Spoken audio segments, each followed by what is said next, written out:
What is up, fight fans? We're locked into the Silly Gilly Goose MMA show. Today's episode, UFC Sacramento recap, full card, starting with our first fight of the night here. As you can see, Dyer got the round 3 knockout over Elise Reed. Just a brutal display of Muay Thai here in the opening fight.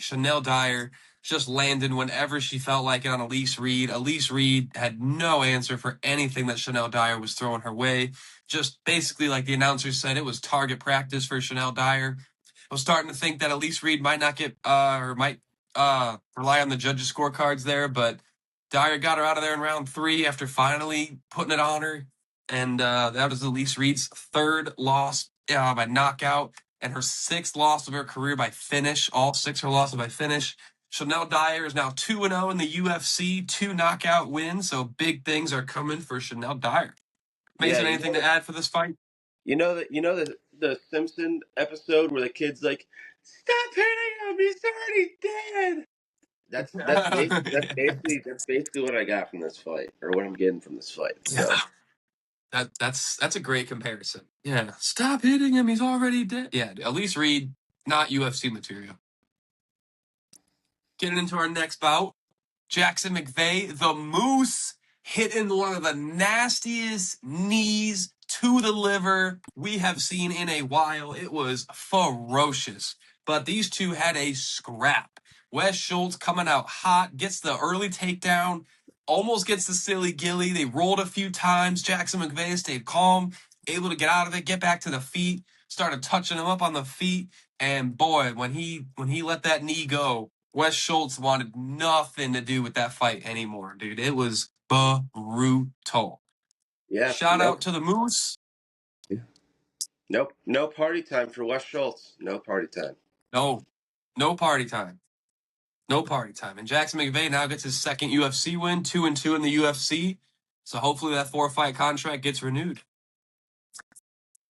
Getting into our next fight of the card, we had a crazy upset. Well, not that crazy because the odds were pretty close, but your boy Mason here picking Stan Dorsainvil to win here. Mason, I'm going to let you take it away on this one. This was your boy here.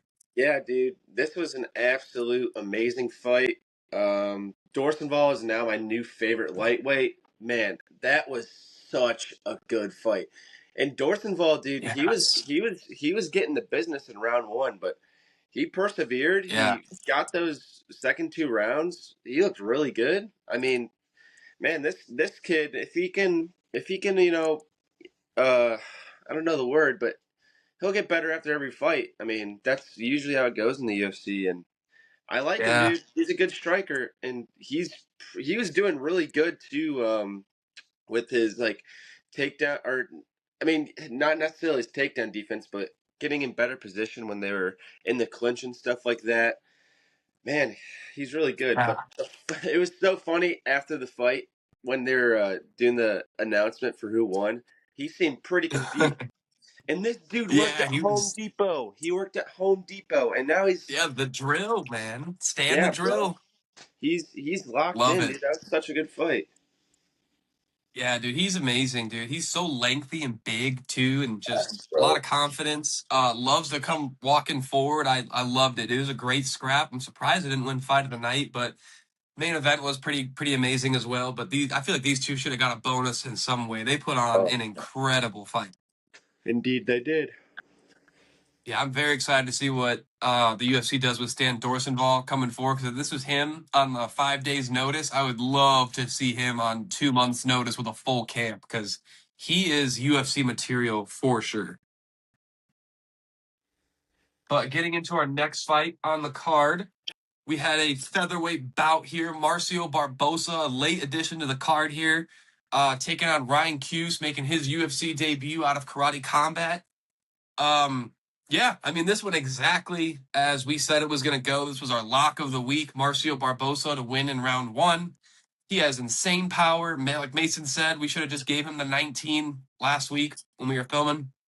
And that was a crazy knockout. Hit him on the temple, falls down to the ground, and then Barbosa just stares at him while he's like unconscious, but sitting up and trying to But Barbosa was just really patient, really nice of Barbosa not to add any follow-up shots to that because that could have been really bad. But yeah, back-to-back, just one-punch KOs here for Marcio Barbosa in this dangerous featherweight division. So there's a lot of interesting matchups here for Marcio Barbosa.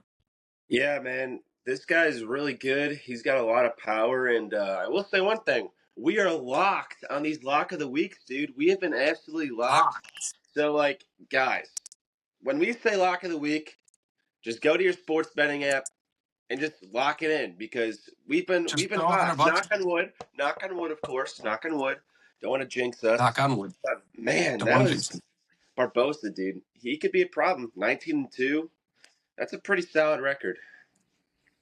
Yeah, he is dangerous. And he, like I said, and you guys saw that hand speed. He's like Lightning McQueen in that first Cars movie, bro. Ka-chow, ka-chow. Chow. Speed. He is speed. He is speed. He is speed. Yeah. Getting into our next fight, though, Taco Padilla get in the arm triangle at the buzzer, baby. Oh my gosh. Chris Padilla with a huge knockdown late in round 3. Uh, Landing some nasty elbows and ground and pound on Haqparast. Haqparast somehow gets back to his feet. Chris Padilla tries to get a standing arm triangle, slams him like Yaroslav Amosov did to Joe Alvarez, and freaking put him to sleep. Made him seize up at the bell. At the bell. This was unbelievable, bro. Shout out my boy Chris Taco Padilla. An incredible performance. Won the first 2 rounds as well, using his kicks like he always does. Beautiful, beautiful front kicks from Chris Padilla in this fight to the body of Haqparast, just slowly wearing him down over time, and it showed there in that round 3. So shout out Chris Padilla, and I loved his call out after he won. He called out Jim Miller. I would Mhm. love to see Chris Padilla fight Jim Miller. I think that'd be a great scrap here. Yeah, Mason, what were your man. thoughts? Dude, Chris Padilla, 5-0-1 in the UFC. I mean, this kid's really good. He's just good, man. 5-0-1 in the UFC. That's like freaking amazing. So, yeah, hopefully, if he does get that Jim Unbeaten. Miller fight, that'd be pretty hype. I mean, Jim Miller he's a vet. I mean, but still, getting a win over. I mean, if he did fight Jim Miller, got a win, that's still a big win. I mean, shout out Chris Padilla, Yeah, dude. That's yeah. he's hot. He's on a hot he's on a heater right now. He's on a heater, bro. He is on a heater, and yeah, dude, that was insane. That was one of the craziest finishes I've ever seen. I can't. Did he get a bonus? I don't actually think he got a bonus, I don't think he did. I don't which think is I saw it on which the is Instagram. crazy, which is absurd because that was like one of the nastiest arm triangles you'll see. But getting into our next fight here, oh my gosh, this made me so mad while watching this fight, and anybody who watched this fight, you'll understand too. Like this is my golden goose here, Kennedy and Jekwu. Oh my god. Ugh. Just swallowed some cat hair. That is one of the worst feelings ever. Will not lie to you. Ugh. Oh my god. Okay. Yeah, I had Kenny and Jekyll here, my golden goose. And this man has the fight IQ of a goldfish. He came out and his game plan against a heavy hitter like Shamil Gaziev was to keep his hands at his waist. That was his game plan. He literally thought he was Michael Venom Page, kept his hands at his freaking waist, trying to do all that crazy movement and bullshit that Michael Venom Page does. And what happens? He gets absolutely fucking slept. Starch. Brutally fucking Starch. slept. One fucking punch, turns his head the other fucking direction, falls down on his fucking ass and rolls over onto his stomach, dead. Literally fucking dead. Fuck Kennedy and Jekwu. Fuck his fighting style and fuck him as a UFC fighter. Get him the fuck out of the UFC. That was the most fucking rigged ass money scheme bullshit I've ever seen. He owed somebody some fucking money. That is all I can say about that. Yeah, Needed to get that off my chest. I could tell how Whew. I could oh my gosh. We're both dying. I could tell how pissed off you were Mm. because of how many F bombs were just dropped. But It yeah, was I it was saw the clip. ridiculous. I saw the clip. I don't remember if it was on TikTok or Instagram, probably both, whatever. Uh, from the like a different angle, dude. That kind of reminded me of Usman and Masvidal. That straight punch that I Gaziev got landed. yeah. But low Yep. key though, Gaziev needed a quick day at the office. He needed a knockout win because his last two fights, and he got it though. So I guess shout out to Gaziev, Gaziev. That was a much Yeah. needed win. That was a much needed win. That was a much needed win for him. 4-3 in the UFC now. Kennedy's 8-7-1 in the UFC now. So, yeah, never trusting Kennedy with anything ever again. But getting into our next bout, Jamal Emmers shocking the world. One of our most hyped prospects, Larry and Douglas.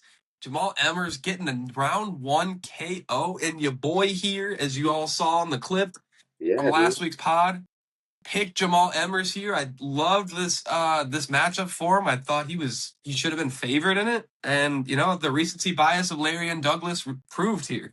And Jamal Emmers just went to work. Did get like Larry and Douglas has some nasty calf kicks. He has some Cowie Fernandez type calf kicks. Those almost knocked Jamal off his feet. But Jamal Emmers just a crafty vet performance here. There's no other way to put it. Just a crafty vet performance. Just completely outclassed Larry and Douglas in every aspect of this fight. Broke his orbital. So Larry and Douglas is actually blind in that eye, and just it was total destruction here for Jamal Emmers. Yeah, man. Shout out to you, Connor, for making that pick. I thought you were a little crazy, not gonna lie, but I mean, I'm you crazy. might be a genius. You Crazy. might be a genius. I'm pretty crazy. I'm pretty crazy, bro. I'm crazy like Jamal Emmers is crazy. That's hype. Good stuff, man. Good stuff. And that was our featured prelim. We are now getting into our main card of the evening. Dana White Contender Series graduate from last week, making his UFC debut here on the main card. Anthony Wint gets the round 1 technical submission over Terrence Chatman, putting him to sleep. Mason, what were your thoughts here with Anthony Wint's debut performance?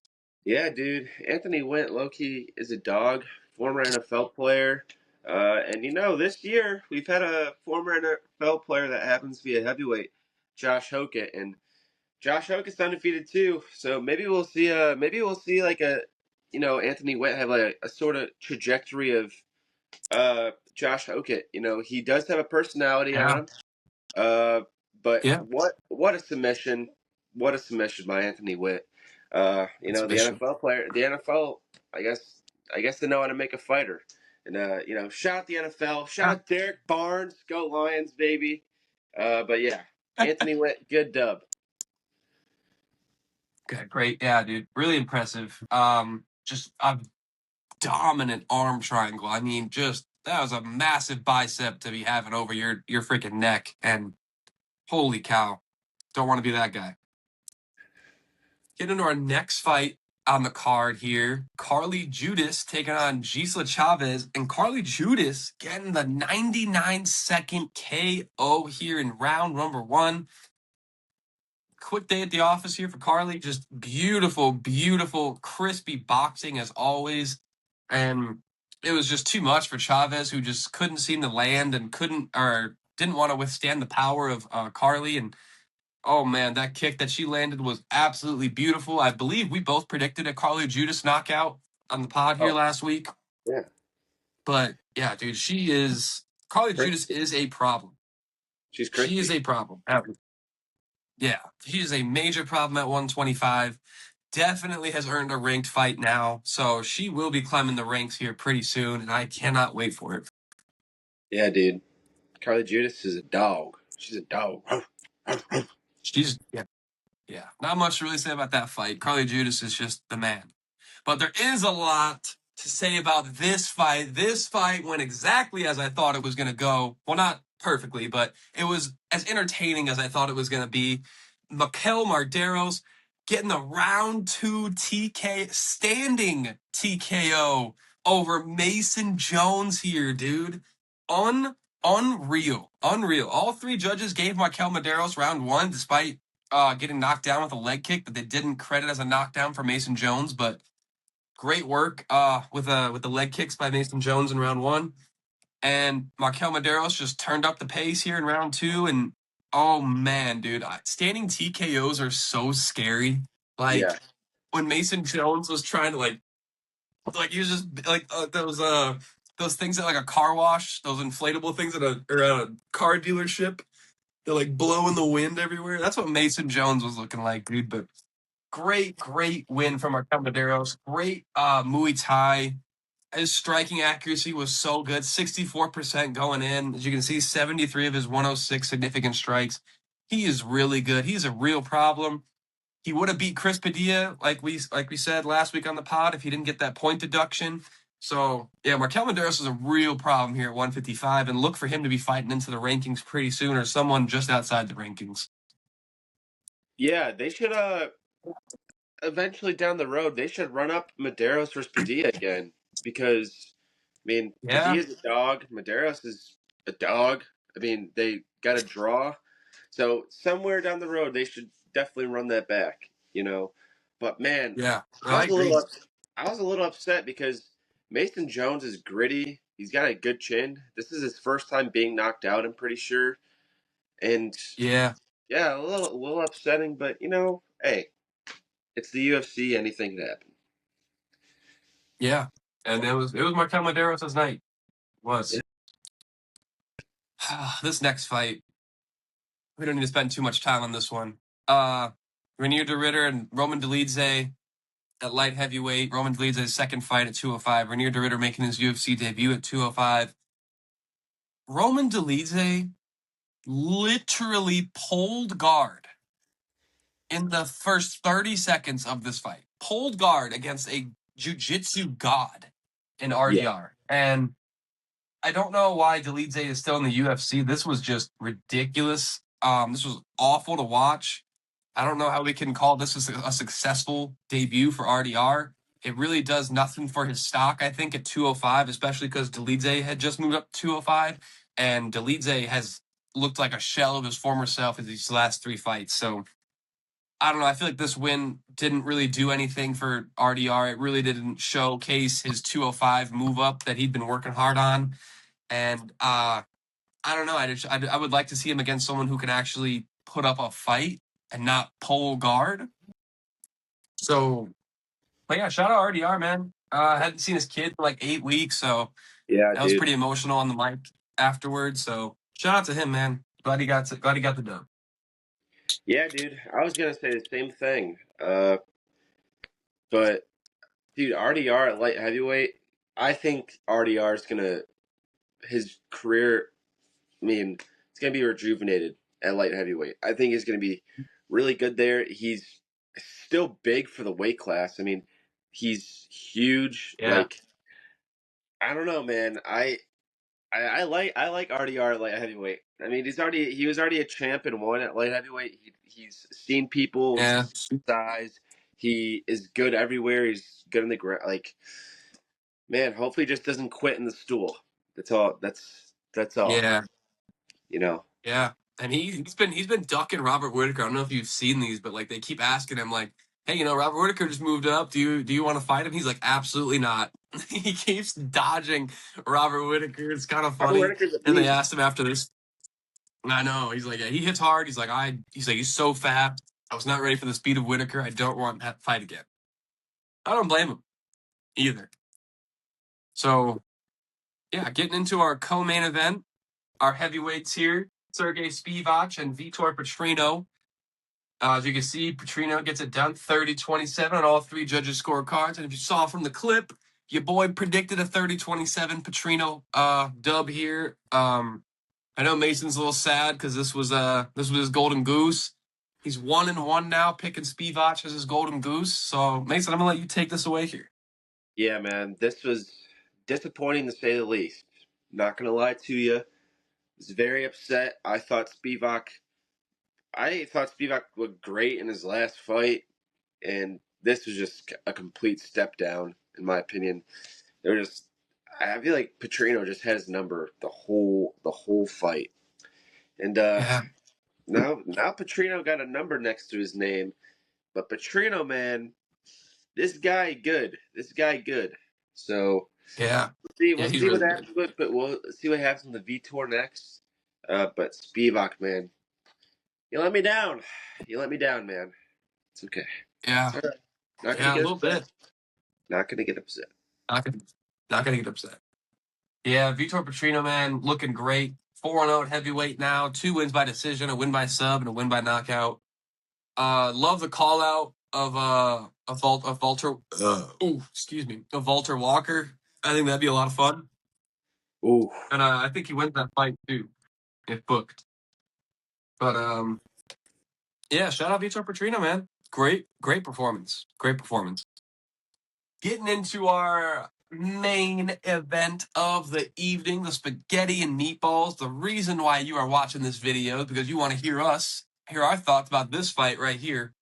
So, Mason, I'm going to let you take it away first. yeah, man. Not gonna lie, I was confident in a RoboCop knockout, but I was I was like semi confident in him winning. Not gonna lie, because Fluffy's just amazing. I mean, he knows how to fight. But RoboCop, dude, RoboCop looked flippin' fantastic. He looked so good in Yeah. this fight. He was absolutely torching Fluffy's left leg. I He had 3 knockdowns in round 2 or 3 or whatever it was. But man, Yeah. Fluffy though, he's a gritty guy. He was still giving him the business a little bit. Pretty sure it was how they scored 48-47, 2 scorecards. I'm pretty sure in Yeah. 49-46. Yeah. Yeah. But dude, RoboCop, he's low key a problem. He's good everywhere. He could fight on his feet. He could fight on his back. He just chooses to fight on his feet because he's got so much power. Yeah. But Yep. man, RoboCop looked amazing. So did Fluffy. Fluffy looked really good too. Like this was such a good Yeah. fight, and it definitely Yeah. deserved This, fight of this, the night. yeah, 100%. This was freaking awesome. Yeah, round one. I was surprised. I mean, we talked about it on the pod. Like Fluffy completely abandoned his wrestling against Sean Strickland, and in the first 10 seconds, shot a takedown right on RoboCop and was just pressing him up against the cage.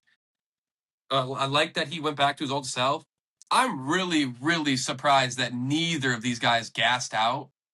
I have no idea how Especially this got RoboCop. got all 5 rounds. Because I mean, I think everybody pretty much had like the same picks. It's like if RoboCop doesn't get him out of there early, he's gonna gas out, and Fluffy will finish him late. And we saw that after round two. Like those, I think he had knocked him down with 4 leg kicks in the round, but they only counted 3 of them. And like Fluffy still at the end of that round, like had him up against Cage and was throwing crazy, dude, crazy. And none of the judges had the same scorecards either, which is even wilder. One judge gave Fluffy round one judge gave him round 4, and one judge gave him round 5. They were just all over the place.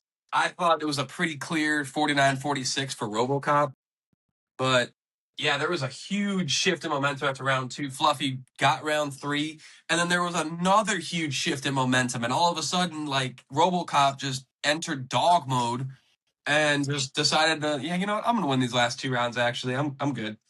I don't think anybody or their mother predicted a RoboCop decision here, and if you did, you are a legend, and you are elite. I respect you. You're a man, but I don't think anybody had a RoboCop decision here. Yeah, dude, insane in the membrane.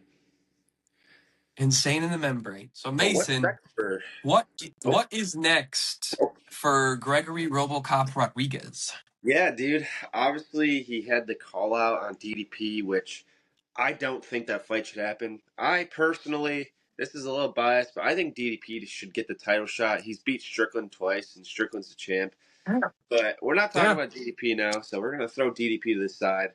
But RoboCop, man, yeah, I don't know. Like, you could do a lot with him. Like, he's really good. Uh, Maybe I don't know, dude. Because what's he gonna be ranked now? Like 6'7" or Six or something like that. yeah, So yeah, something like that. I would like to see him versus Kyle, but I don't know. Middleweight's so weird. Yeah, I would like, yeah, I think either Kyle or Joe Pyfer, because Joe Pyfer was supposed to fight Ooh. Kyle and Kyle got injured, so I wouldn't mind a Robocop versus Joe Pyfer fight.